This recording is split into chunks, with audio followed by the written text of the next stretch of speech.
মোহাম্মদ মারুফ ইসলাম লিখেছেন, একজন বক্তা বলেছেন সালাতে রুকু থেকে উঠতে সামি আল্লাহু লিমান হামিদা বলা যাবে না। হুলিমান হামিদা নামে কোনো শব্দ নেই। সামি আল্লাহ লিমান হামিদা বলে আল্লাহ শব্দে থেমে বলতে হবে।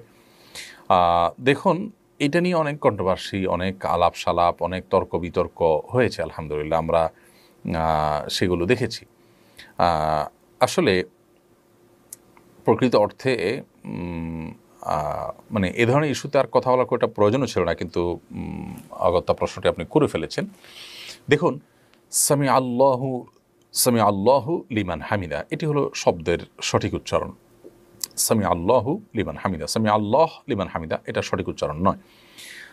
থামতে হবে সেখানেই যেখানে মানুষ ওয়াকফ করবে। ওয়াকফ না করলে সেখানে আপনার হরকত থাকলে সেখানে সাকিন দেওয়ার সুযোগ নেই, বিশেষ করে শব্দের শেষে।